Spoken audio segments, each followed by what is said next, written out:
Friends, आप Mukesh Goyal. I hope कि आप सारे बहुत अच्छे हैं। और हम बात कर रहे थे मैथमेटिकल रीजनिंग के बारे में। तो अपना आज का जो नेक्स्ट टॉपिक है वो फ्रैक्शन है। और फ्रैक्शन को हिंदी में बोलते हैं भिन्न। क्या बोलते हैं? भिन्न बोलते हैं। और इसके बारे में कुछ बातें कर लेते हैं, ठीक है फ्रेंड्स। और इसको प्रैक्टिस भी आपको करनी है अच्छे से। तो फ्रैक्शन होते हैं वो तीन तरह के होते हैं। एक तो होते हैं प्रॉपर फ्रैक्शन, एक होते हैं इम्प्रॉपर फ्रैक्शन, और एक होते हैं मिक्स्ड फ्रैक्शन। ठीक है friends. Proper fraction, improper fraction और मिक्स्ड फ्रैक्शन, इनके यानी कि एक तो प्रॉपर जो भिन्न होते हैं वो होते हैं, एक इम्प्रॉपर भिन्न होते हैं, और एक मिक्स्ड यानी कि मिश्रित होते हैं वो भिन्न होते हैं, मिश्रित भिन्न होते हैं। तो ये सारे की सारी चीजें आपको देखनी है कि कौन सा तो होता है प्रॉपर फ्रैक्शन, कौन सा होता है इम्प्रॉपर फ्रैक्शन, और कौन सा होता है मिक्स्ड फ्रैक्शन। तो सबसे पहले बात करते हैं प्रॉपर फ्रैक्शन कौन सा होता है। फ्रैक्शन क्या होता है? वैसे आप एक बात बताएं, फ्रैक्शन क्या होता है? एक तरह से किसी चीज का टुकड़ा, हिस्सा, फ्रैक्शन है ना। जैसे फ्रैक्शन मतलब कोई चीज का टुकड़ा होता है, ठीक है ना। तो ये किन तरह के होते हैं? तीन तरह के होते हैं। कौन कौन से? प्रॉपर, इम्प्रॉपर और मिक्स्ड। तो पहले बात करते हैं प्रॉपर फ्रैक्शन के बारे में। प्रॉपर फ्रैक्शन यानी कि x बटे वाई है ना, तो इसमें जो न्यूमरेटर होगा यानी कि जो x होगा वो क्या है? न्यूमरेटर है, और y है वो क्या है? डिनोमिनेटर है। ये क्या है? डिनोमिनेटर ये होगा y। तो डिनोमिनेटर हमेशा क्या होगा? बड़ा होगा, ये ध्यान रखनी है। डिनोमिनेटर है वो ऑलवेज बड़ा होगा किससे? नोमिनेटर से, याद रखना, ठीक है ना। क्योंकि देखो प्रॉपर फ्रैक्शन कौन किसको मानेंगे हम? जो एक से कम आएगा। फ्रैक्शन तो टुकड़ा है ना, एक से ही लिया जाता है फ्रैक्शन। तो एक से कम कब आएगा? जब हम किसी बड़ी संख्या का किसी छोटी संख्या में भाग देंगे तब आएगा ना। यानी कि जिसका डिनोमिनेटर बड़ा होगा, ठीक है, यानी कि जिसका भाग देंगे वो बड़ा होगा, और न्यूमरेटर जिसमें भाग देंगे वो छोटा होगा, तभी तो एक से कम आएगी ना। और इसी को ही प्रॉपर फ्रैक्शन बोला जाता है, जिसमें एक से कम आए यानी कि पॉइंट समथिंग आए तो उसमें। तो ये चीज जो एग्जाम्पल लिखा हुआ है आपके जो पास पीडीएफ आई है, ये एग्जाम्पल उल्टा लिखा हुआ है, तो इसको आप करेक्ट कर लें। ये आएगा 2/3, ठीक है, 3/4, ठीक है, और 4/5। ये उल्टा लिखा हुआ है। ये नीचे वाला एग्जाम्पल ऊपर लिख दिया था, तो थोड़ा आपको ध्यान रखना है। न्यूमरेटर इसमें देखो क्या होगा? न्यूमरेटर कौन सा? इसमें x कौन सा है? ये, यानी कि ये होगा छोटा, देखो, ठीक है। और किससे? इससे, नीचे वाले से, यानी कि डिनोमिनेटर से ये क्या होगा? छोटा होगा। तो यहाँ पे देखो कौन सी बड़ी संख्या है? जिसका भाग दिया जा रहा है। और कौन सा छोटा है? जिसमें भाग दिया जा रहा है। तो इसमें जैसे 3, 2, तो यहाँ पे पहले पॉइंट लिखेगा, फिर 0 लिखेगा, तो 6×3=18, यानी कि 0.6, एक से कम आ रहा है ना। तो एक से कम आना चाहिए किसमें? प्रॉपर फ्रैक्शन में। और एक से कम तब आएगा जब डिनोमिनेटर बड़ा होगा किससे? न्यूमरेटर से, ठीक है। ये बात समझ में आ गई। तो आपसे क्या क्वेश्चन पूछेंगे? आपसे पूछ सकते हैं कि which one is the proper fraction. इस कुछ एग्जांपल दे देंगे कि नीचे लिखे हुए में से कौन सा प्रॉपर फ्रैक्शन है, ठीक है, या प्रॉपर फ्रैक्शन का क्या मतलब होता है। तो ये सारी बातें आपको ध्यान रखनी है, ठीक है फ्रेंड्स। तो ये एग्जांपल आप ठीक कर लेना, ठीक है। और दूसरी बात करते हैं इम्प्रॉपर फ्रैक्शन। इम्प्रॉपर फ्रैक्शन और प्रॉपर फ्रैक्शन में तो उल्टा हो जाएगा। जैसे प्रॉपर फ्रैक्शन में x छोटा था, इम्प्रॉपर फ्रैक्शन में x बड़ा हो जाएगा और y छोटा हो जाएगा। देखो ये रहा, x बड़ा है और y छोटा है, यानी कि न्यूमरेटर है वो बड़ा रहेगा और डिनोमिनेटर है वो क्या हो जाएगा? छोटा हो जाएगा। किस में? इम्प्रॉपर फ्रैक्शन में। और इसमें जो वैल्यू आएगी वो 1 पॉइंट करके आएगी, क्योंकि 1 पॉइंट करके आएगी, ठीक है ना। यानी कि एक से बड़ी आएगी, क्योंकि जिसका भाग दिया जा रहा है वो यहाँ पे छोटा है, और जिसमें भाग दिया जा रहा है वो यहाँ पे बड़ा है। तो जैसे 3/2 है, इसका भाग देंगे तो 1.5 आएगा, ठीक है ना। तो देखो एक से ज्यादा आ रहा है, 1 पॉइंट आ रहा है, तो इस तरह के फ्रैक्शन को कहेंगे इम्प्रॉपर फ्रैक्शन, ठीक है फ्रेंड्स। तो ये एग्जाम्पल ठीक है, ये याद रखना है आपको। इस तरह का अगर बेसिक आपका अच्छा है तो कोई भी क्वेश्चन कैसा भी वो घुमा फिरा के पूछ ले, आप कर दोगे, ठीक है फ्रेंड्स। ध्यान रखना है, बिल्कुल कूल होके, बिल्कुल अच्छे से सेटिस्फाई होके काम करते रहना है, ठीक है फ्रेंड्स। आगे बात करते हैं। आगे है improper fraction, sorry, mix fraction. तो मिक्स फ्रैक्शन में क्या होगा? जो सही वाले होते हैं ना, z सही x बटे y। तो इस तरह के फ्रैक्शन को कहते हैं मिक्स फ्रैक्शन। जैसे 1 सही 2 बटे 3, 2 सही 3 बटे 4, 3 सही 4 बटे 5, 4 सही 5 बटे 6। ये किसके एग्जाम्पल है? ये है मिक्स्ड फ्रैक्शन का। किसका है?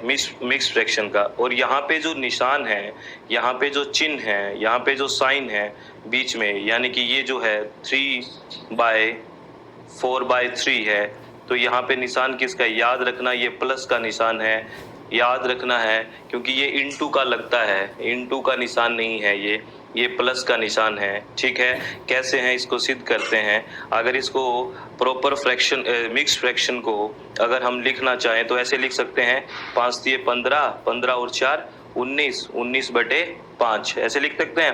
5 तिये 15, 15 और 4 19, 19 बटे 5 ये लिखेंगे, ये होएगा इसका। ठीक है, इसका आ गया, ये कौन सा फ्रैक्शन आ गया? ये इम्प्रॉपर आ गया।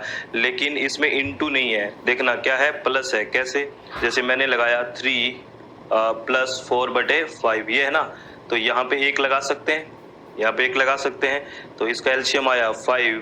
तो यहाँ कितना गया? 5 तिये 15 + 5 एकम 5 4, यानी कि 19/5। और ये भी देखो क्या है? 19/5।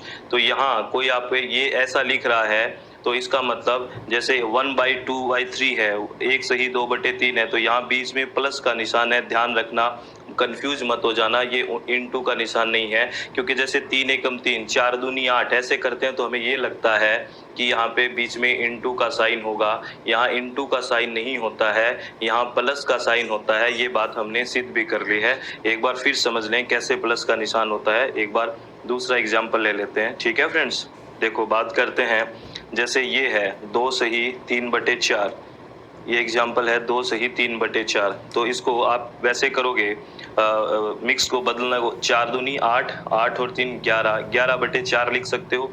ये तो आपको पता है ना, 4 दूनी 8, 8 और 3 11, 11/4 लिख सकते हो। ठीक है, तो इसमें निशान में क्या बता रहा हूँ, क्या है इसके बीच निशान? प्लस का है। तो देखो इसको करके देखो, 2 + 3/4 कर लिया। तो इसके नीचे 1 लगा सकते हैं, कोई फर्क नहीं पड़ेगा, क्योंकि किसी में 1 का भाग देने से कोई प्रॉब्लम नहीं आएगी। तो इसका एलसीएम ले लो, क्या आएगा? 4 आ गया इसका एलसीएम। तो 1 से 4 कब आएगा? जब 4 का इंटू करेंगे, तो ऊपर इंटू कर दो 4 का, 4 दूनी 8, यहाँ 4 से इंटू करोगे तभी तो यहाँ 4 रहेगा, और यहाँ फिर 4 का इंटू करो, कितना आ गया? 8 आ गया।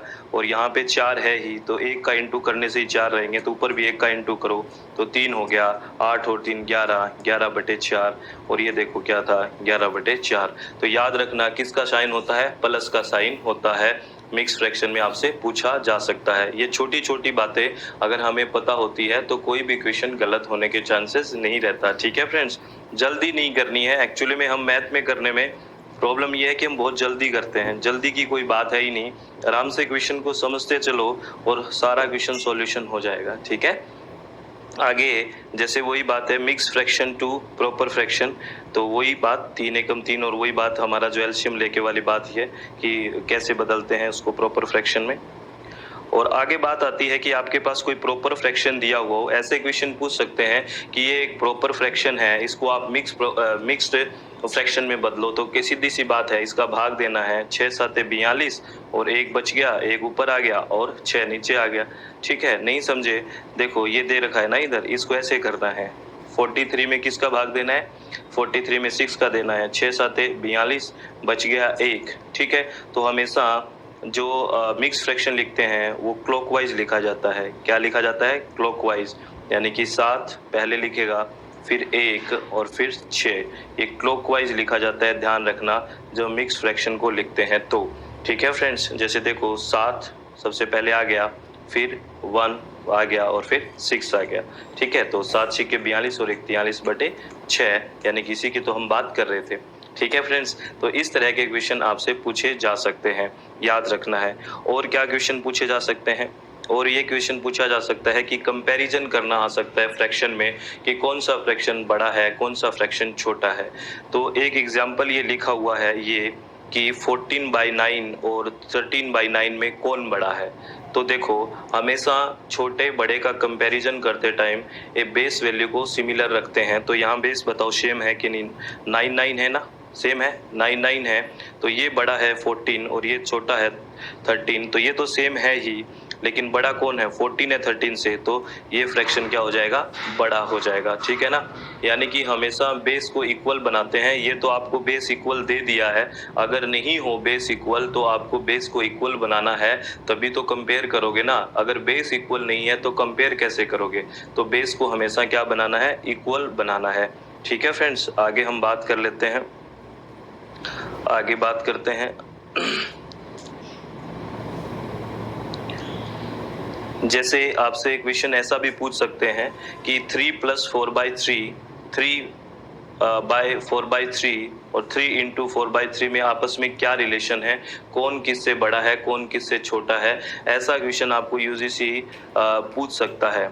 3 + 4/3 और 3 सही 4/3, 3 सही 4/3 और 3 × 4/3 में ये बताएं कि क्या रिलेशन है, कौन किससे बड़ा है, कौन किससे छोटा है। तो हम अगर इसका सॉल्यूशन करते हैं तो वही बात है, यहाँ पे 1 लगाएंगे, ठीक है, तो एलसीएम ले लिया हमने, 3 आ गया, तो यहाँ पे 1 को 3 से इंटू करेंगे तब 3 आएगा, तो यहाँ पे 3 से इंटू कर देंगे तो कितना आ गया, 3 × 3 और +4 आ गया। ठीक है, क्योंकि यहाँ 3 से 1 से इंटू करना पड़ेगा, यहाँ भी 1 से करेंगे तो ये आ गया, ये तो ये सॉल्यूशन हो गया इसका। और हमें देखो अभी काम आया नहीं ये साइन, तब आपको लग रहा था सर ये क्या बात बता रहे हो, ये हमें पता है, लेकिन ये आप इंटू लगा दोगे तो बड़ा दिक्कत हो जाएगी। यहाँ कौन सा साइन था, यहाँ प्लस का साइन है, देखो ये हमने लगा लिया, 3 + 4/3 हो गया जी।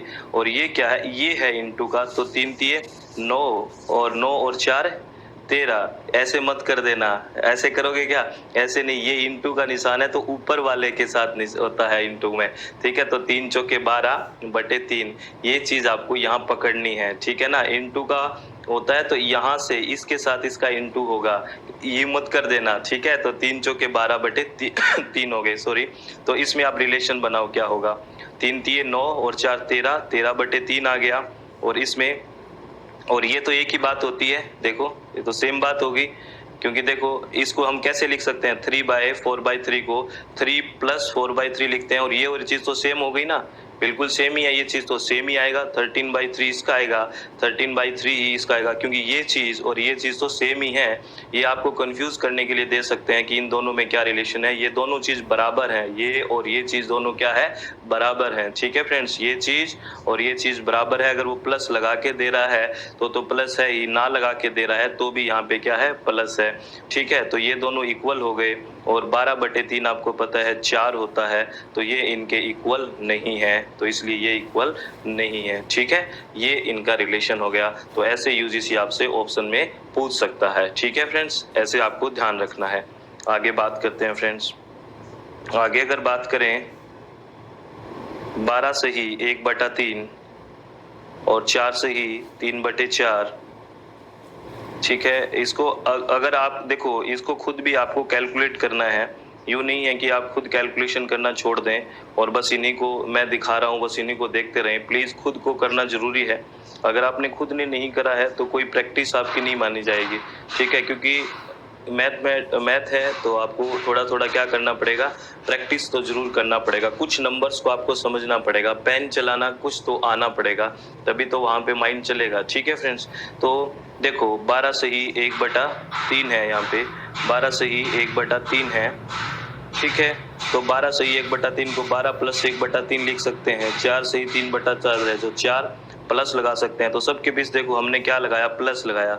देखो अगर इसको वैसे आप एलसीएम लेके करोगे और वैसे करोगे तो बहुत लंबा हो जाएगा, इतना हमारे पास टाइम नहीं होता है, तो सीधा सीधा क्या करो, जो प्लस प्लस में है उनको जोड़ दो। ये 12 प्लस के हैं, ये 4 भी प्लस के हैं और ये 5 भी प्लस के हैं, कितने हो गए, 12 और 4 16 और 5 21, यहाँ लिख दिया 21 हमने, कोई दिक्कत नहीं है। देखो ये भी प्लस के हैं, ये भी प्लस के हैं और ये भी प्लस के हैं, तो जोड़ दिए। उसके बाद +1/3 +1/3 और ये भी +1/3 है, +1/3 और ये +3/4 है। अब दिमाग खराब मत कर लेना कि जी ये यहाँ क्यों लिख दिया, अरे प्लस में है कहीं लिख दो, कोई इश्यू नहीं है। तो वो इसलिए लिख दिया कि दोनों को हम आगे जोड़ देंगे तो थोड़ा इजी हो जाएगा। ये क्वेश्चन को इजी करने के तरीके होते हैं, ऐसा नहीं है किसी के दिमाग में अब आया जी 3/4 मैं यही लिखूंगा, अरे लिख दे, कोई दिक्कत नहीं है यहाँ लिखने से भी। ठीक है, क्योंकि ये प्लस में वैल्यू है। ठीक है, तो 21 प्लस 1/3 प्लस 1/3 प्लस 3/4 आ गए। तो देखो 21 तो 21 आ गया, 1/3 प्लस 1/3 कितना हो गया, 2/3 हो गया, और ये 3/4 हो ही गया। ठीक है। अब इसको क्या करेंगे, अब इसको 2/3 और 3/4 को अगर करोगे तो क्या आ जाएगा, 1 सही 5/12 आ जाएगा। तो 21 और 1 कितना हो गया, 22, 22 और 5/12। ठीक है।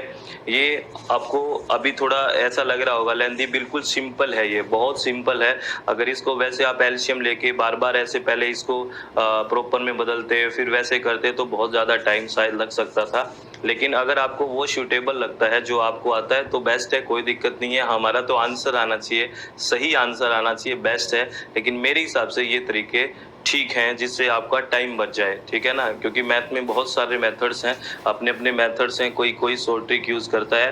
तो मैं कतई आपको नहीं कह रहा कि अपनी शॉर्ट ट्रिक जो आती है वो बदलो, कतई बदलने की जरूरत नहीं है, जो आती है वो बेस्ट है, कोई दिक्कत नहीं है। लेकिन ये हमारी तरफ से बेस्ट लगती है कि चलो इसमें हम टाइम बचा सकते हैं। ठीक है। जिसको बिल्कुल नहीं आता है वो ये याद कर लें। ठीक है। आगे बात करते हैं फ्रेंड्स, आगे बात करते हैं।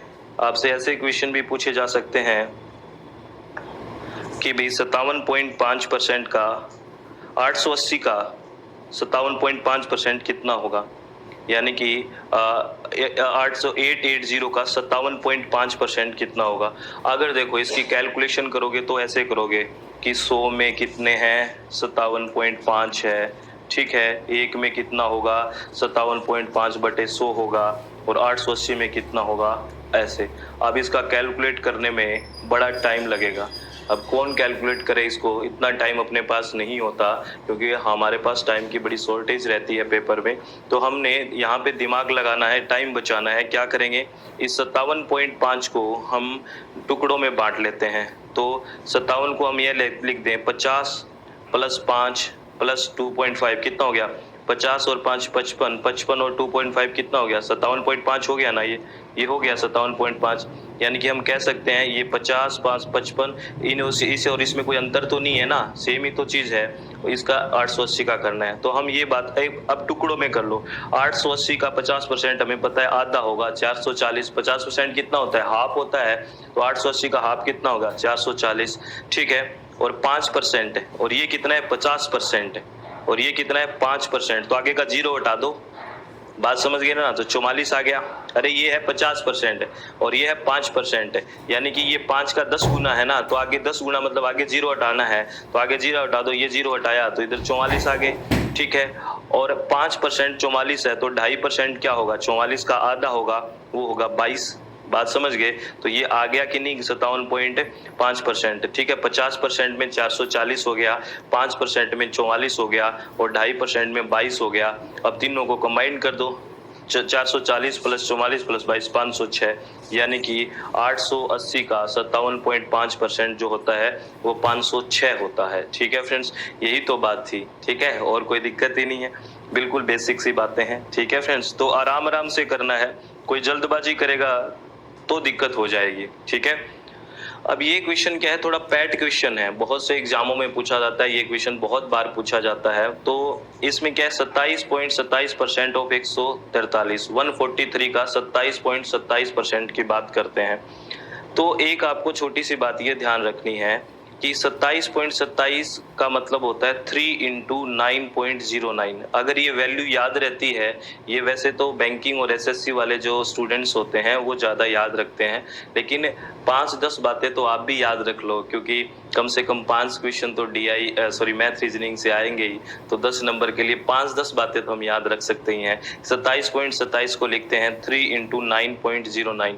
ये क्वेश्चन सीधा उठ के आता है, इसलिए मैं याद करने के लिए कह रहा हूँ। 27.27 को 3 × 9.09% भी कहते हैं। 143 का 3 आ गया, और 9.09 1/11 होता है।